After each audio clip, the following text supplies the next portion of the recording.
This is Pod With Me, and I'm Alex J. Aguiar. You're not going to regret pressing play, I promise. Ready. Thousands all around the world move to his energetic, progressive, tribal, and tech house sound, which he adds all the new school vocals that ignite anyone on the dance floor. But 2020 has put a stop to the music. It's superstar DJ and producer Guy Scheiman, who's here to tell us all about it. Get ready, because the pod starts now. Most of the reason that I think the parties that did those live streams and stopped is because donation went down and down and down every weekend. I see so many people that put so much music out there. I don't want to sound like I'm rude or hateful. It's not in that good quality. And I practiced every day for 6 hours for months and months and months. It wasn't like today that after 1 month people play mix CD and they're hot and beautiful and they're a DJ. Right. For those who don't know who Peter Roffer is, can you let them know? Google him.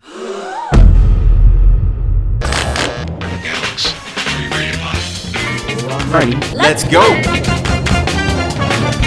Roll sound. All right, everybody. I'm very excited to have here DJ Guys. I can never say your last name really.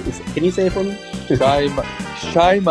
Scheiman. Or Scheiman or Scheiman. It's whatever. It's either way. But Scheiman is good. Okay, Scheiman is good. Scheiman. Okay, great. Those of you who don't know, he's been DJing all around the world, major parties, nonstop traveling, and all of a sudden here comes this horrific thing. What was going through your minds when you saw that gatherings can't happen anymore? Well, for me, it was even worse because me and my husband Jeff. My husband lives in Denver. I'm also living in Denver, but doing back and forth because here I can actually work in another. I have my studio and I can do some other stuff. So I'm doing back and forth right now in the U.S. But I was supposed to actually move to the States after I got my green card in last November. At the beginning, it was very stressful because you went into a place of uncertainty, what's going to happen, and nobody knows, or nobody knew how long it's going to be, when it's going to be the vaccine. So we all went into this frenzy of live streaming and donations and making music and trying to live off sales and streams, and Hydrate did their thing, and all those big parties did those live streams and events and all that. And how let me ask you, how's that going? Obviously it's not going to be the same amount of money that you would make if you would be traveling, but all in all, do you think people that go dancing, that like to go dancing, obviously it's not the same, but do you think they participate still? Most of the reason that I think the parties that did those live streams and stopped is because donation went down and down and down every weekend. Because you can't expect people to donate money every single week. Some people go live on Twitch every day. I know that Chris Cox do it, and he's actually making some money from his fans. But he's in the studio all day, going live every single day. So it's all a matter about your fan base. And since my fan base is all over the world, it's spread, and to get them all in the same time zone every day, I'm guessing it's pretty hard. So I did get some donations, and I did get some of my exclusive stuff on Ben page and on my website, but it's not the same. It can't be the same. And so right now I'm basically using savings, and I'm working also. I'm also a physical therapist, if you don't know. That's Okay. that's another job that I'm doing, and I kind of kept it on the side since I was touring and I couldn't do it, and I was doing the music. So now I'm basically, once I'm grounded here, I'm doing more private patients and stuff like that. So it's high tire patients. So it's basically helping out with all the expenses. But I'm just keeping the music alive, keeping the business alive, releasing. I know we're going to come back to it's all going to come back. Eventually we will, but I'm guessing from all the knowledge that I have right now, it's gonna be until next year. I don't know if it's gonna be January, February, March. I think people are talking in Tel Aviv around the clubs next March. If people just keep the rules and walk with masks and keep their, I wouldn't say social distancing, like not going out, they don't have to stay at home, like the song that we did with Alan T. Yeah. But if they're just like, I think if people put the mask on and keep the hygiene, wash their hands, and try to be as safe as possible, the numbers will eventually go down. All right, back to music. Exactly. Back to music. Okay. Yeah. You should. You and I are not doctors. No, we're not doctors, but I am some sort of in the medical profession. But you should put your mother's podcast about vitamins after you finish with mine. So it's I did. My aunt. yeah, your aunt. She was talking about the vitamins. So tell us where. Obviously, you were born in Israel, correct? I was born in Israel. Yeah. Tell me about your upbringing. How did you get into music? Well, I was always into music. I was like always listening to like those classic 70s, 60s, 80s, Elton John. I had all the Madonna CDs, all the Queen band CDs, Elton John, disco. Actually, during the 90s, I used to listen to Guns N' Roses and heavy rock and all that. So I was like, my musical upbringing was like very wide. I used to do I used to dance like Michael Jackson when I was a kid for the family, like imitating him. I was doing the moves and everything. Yeah, for your birthday, your birthday didn't give you the, I got the Thriller jacket and I got the bad jacket. No, I I didn't get those, but I got a lot of gift for my parents anyway, on my birthday. But I would be like the family entertainer and do entertaining like for the kids at school for a few years, like imitating and singing and all that. When was the first time that you felt that you were interested in DJing? Well, actually, one of my friends, Mickey Friedman, he started DJing. You know, Mickey Friedman. He's also a big DJ in Europe, in the US. Mm-hmm. And he told me that he just started DJing, and I said, "Well, that's interesting." And we had a mutual friend that was a resident here in Tel Aviv, and he gave me a few lessons, and I just burned. I had a lot of CDs from Tel Aviv circuit and whatever back in the days of Fornissim and all that, and I went to my local gym, and that was when I was in physical therapy school. And during the summer, I just practiced every day. We had like in the gym, like we had 2 turntables, 2 CDJ 100 mixer, and I practiced every day for 6 hours for months and months and months. It wasn't like today that after 1 month people play mix CD and they're hot and beautiful and they're a DJ. Back in the days, I trained my ears, I did everything. And it was a little bit more difficult because it was record to record. It was a different system than now. I had CDs. I had CDs, but we had also a couple of turntables, and I was like, okay, a DJ needs to know how to use turntables. You need to know how to mix vinyls. So I had a DJ friend, and I said to him, well, how does this work? And he was, okay, you do 1, 2, 3, 4. And I went to Spain. I went to this like cool vinyl shop in the Chueca area, bought like 30 vinyls, brought them back, like matinee vinyls, all those stuff, like cool house and stuff, and just practice for hours and hours and hours, training my ears, training my hands, the way that it should be. And since I was a clubber back in the days, and I knew a lot of promoters here, I got my first DJ shot like in one of the parties here, DJing 2-3 times a week, most of the gay bars here. And after that, I went to clubs, and after a while, I said, okay, well, I want to spin abroad, and the only way I can spin abroad is that I can have my own music. I can't just spin other people's music. So I started to produce, and I started working with sound engineers, learning the craft. I didn't go to music school or to learn how to produce, but I just saw how it was done. And after a few years, I started to do it myself, and put my stuff on on MySpace and before Facebook. And after that, I had my first release at Court Records, and I was on Beatport and all those stores, and that's it. And was your build family my Hmm? supportive when you were telling them you were DJing? No. Was it the one? No, they, no. They said you need to be a physical therapist. You need to have a good job. You need to do this 1, 2, 3, 4, 5. And I said, well, I want to combine. And for a while, I did. I was working during the day, doing PT, then going to the studio and like working at night, hardly sleeping, going DJing on Friday night because we party at Friday, not on Saturday here.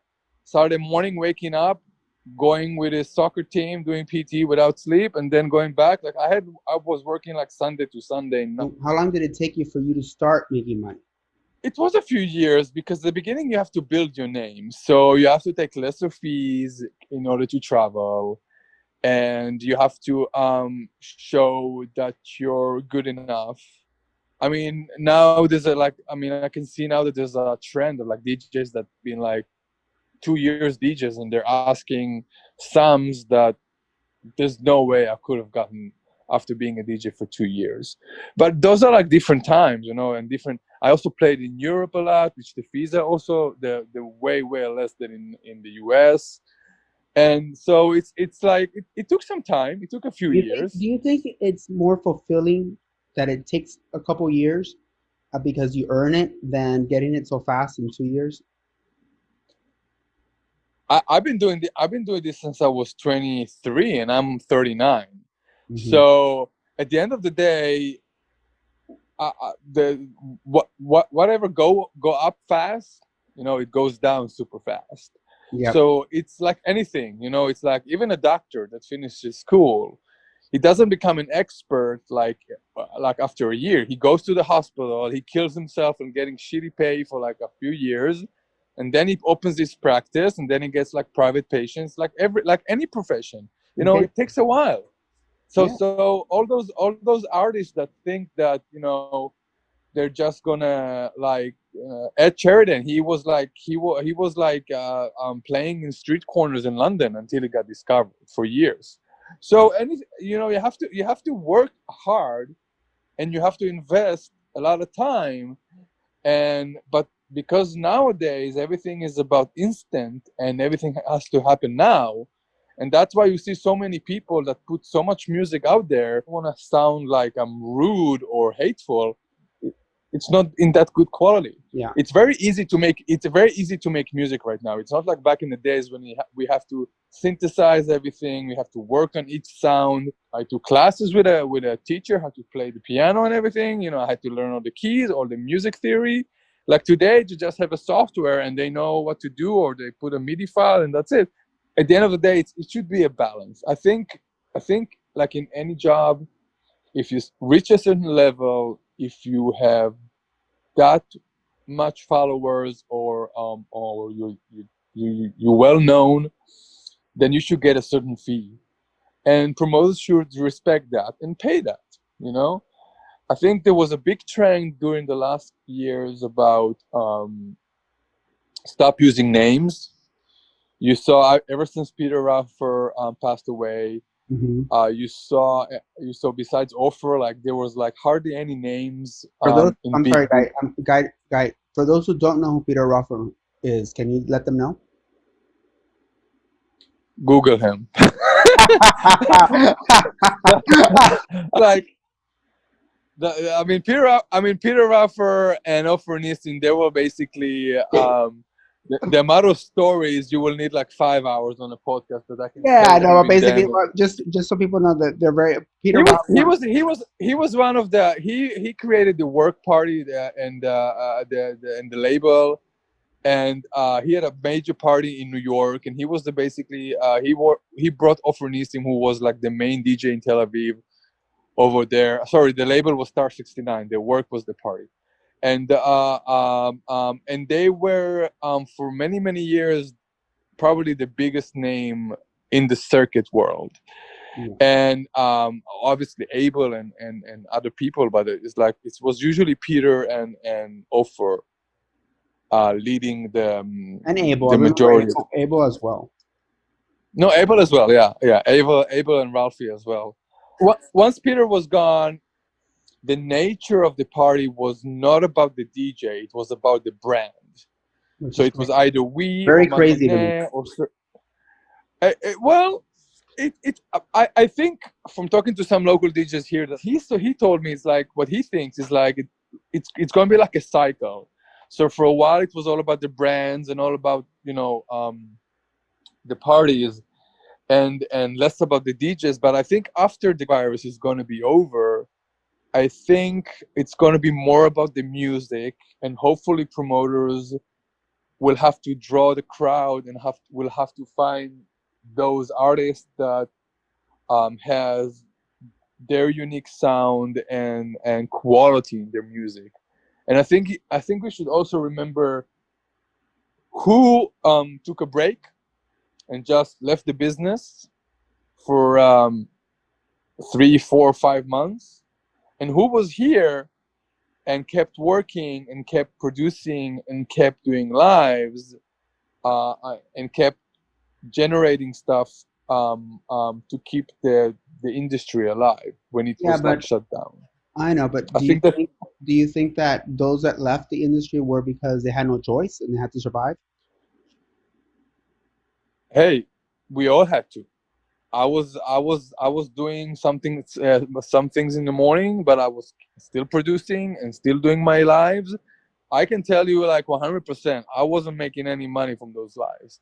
Like comparing to the amount of I had, like buying all the gear, getting all the setup, investing in promotion, buying all the softwares, getting the webcam, the special high digital, high resolution, blah blah blah blah. All this stuff that I had no idea how to use before because I was never doing that. Once I saw that the amount of effort and cost is you either go break even or even less than that, then it's not worth it doing like that.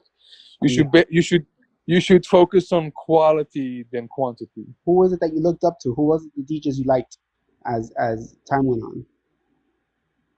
At the beginning Well, from or beginning what? now, who have you admired all this time in the circuit scene? Besides, I assume Peter Rohoffner is one of them, and Alfredism, right?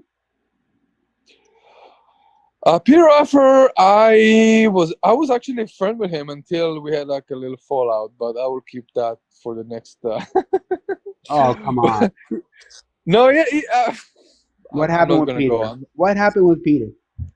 No, nothing happened with Peter. He was like he thought we did. Both of us did. We did a remix for Only the Horses by Scissor Sisters. He basically blamed me for stealing his melody, even though I submitted my remix 2 weeks before he even got the stems to do his. I think back, but and after that, he basically blocked me from everything. Like we used to be like, yeah, he blocked me on Facebook. He never talked to me, blah, blah, blah. But we used to be very good friends and all that before that, and we would share our music and everything. But I don't know if that was already when he was starting to get sick or like whatever. I don't know exactly, but he was like there was a lot of stuff that he thought that were happening like around him that were just like in his head. Yeah. And I would never do that. I would never steal anyone's melodies. And if you listen to the remixes, if you go online after we finish and you listen to my song and his song, Only the Horses, the official remixes, you will see that there's nothing to it. It's like there's no way, nothing is even similar. So I don't know what exactly was. Maybe he was upset that I was on the official one and not only him because Mhm. there was some sort of a competition. But it's whatever. I mean, it was what it was. But other people that I was like admire. I mean, there's a lot of DJs that I admire and I was brought up on, like Offer and Junior and Tony Moran, which he's a legend, and I'm so happy that we're gonna do a song together. And So now that we've been all quarantined and stuff, I'm sure that you've had so much time to think about so many things.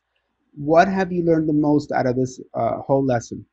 I think the one thing that we should learn is that we always have to have a backup plan, and we can't put all of our eggs in the same basket.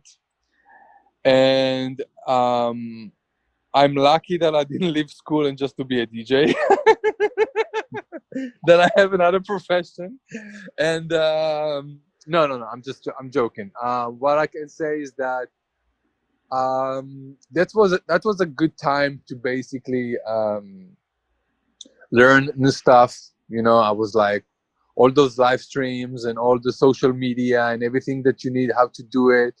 You know, I was just like going through that and learning and watching a lot of YouTube tutorials and stuff like that. Focusing on my music, and there was like there was so much hate and shade and stuff in on the network regarding why this one is doing this one and why this one is opening OnlyFans and why this one is doing this. And the one thing I think we should all learn, that in time of need we cannot judge anyone about because no one is going to pay your rent. They can judge you like from here to the end of the universe, but it's like, who's going to pay your rent? Who's going to pay your bills? Who's going to support you? Only you. So whatever people need to do to survive and whatever they need to do to keep them afloat until we're back to business, I think is perfectly fine. And even myself, if I had some criticism about one person or another, I do apologize, because at the end of the day, everybody needs to survive and need to do what they and that's it. Yeah, Always have a backup plan. Always have a backup plan. Always learn something new to do on the side, because if whatever you do, if you're working in nightlife and there's no more nightlife, you need to learn how to do something else. You just worry about you, and you're gonna be as better than ever because you are blocking your own stuff. You're putting yourself in. You're getting in your own way of success by just focusing on other people. Be confident enough that you got what it takes, and you're not intimidated. And I'm talking about everybody. I'm not talking about you. No, but you're absolutely right. All of us have to work on it because everybody has that ego, different forms of ego. And we all have to focus on just us and be the best we can and form the best relationships we can with the promoters, with everybody. And that's, I believe that is the number one way to rise to the top. Eventually we will find a way, promoters will find a way to open the parties either in capsules or outdoors or through glory holes and nightlife. Glory holes. No. Corona holes, Corona glory holes. Corona hole party. Yeah. And I think nightlife is going to come back. It's going to be probably a little bit different. I think the live streams are. What is going to be the first song to open up your set when we're back in that club? What would it be? It will probably be one of the latest release that I will have prior to that event. But that could be next March. So who knows? Who knows? Is there a message you want to say to everybody in the industry? Wish everybody to be safe and well and just do whatever they can to survive. Everybody is in the same boat, and this is the time to stick together, unite, and be more supportive. And that's it. Well, we're gonna get through this, and it's gonna be tough. It's gonna be rough, but we're gonna eventually pull through, and that's it. Awesome. So thank you so much. So just be patient. So just be patient and be safe. That's it. I just thought of a commercial, but wait, there's more. All right. Well, Guy, thank you so much for being on the pod. And one more thing. Don't fall off. Pod. That's a wrap. For more on Pod with me, you can go to alexjaguiar.com. Hey, and don't forget to download our app. And if you love the 80s and all the retro stuff, you're going to love my new channel. It's called Back to Retro on YouTube. Check it out. Thanks for listening, and remember, don't fall off the pod.